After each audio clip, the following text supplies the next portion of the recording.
নূর মসজিদ মাদ্রাসা উন্নয়নকল্পে হলদিবাড়ি সর্দারপাড়া কৃষি ফার্ম নূর মসজিদ ঈদগাহ ময়দানে আজ উদযাপিত হচ্ছে মিলাদুন্নবী। এই অনুষ্ঠানটিকে কেন্দ্র করে এদিন দুপুরে বিনামূল্যে চক্ষু পরীক্ষা শিবিরের আয়োজন করে এই কমিটি। এই শিবিরটি পরিচালনা করে Siliguri greater Lions eye hospital and care সিস্টেমের ডাক্তার সঞ্চিতা মজুমদার ও সুরজিৎ রায়ের নেতৃত্বাধীন 6 জনের একটি দল।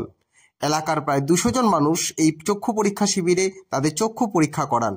এদিন ফিতে কেটে এই শিবিরের সূচনা করেন বিশিষ্ট সমাজসেবী অঙ্কিতা অধিকারী, মানস বসুনিয়া সহ প্রমুখরা।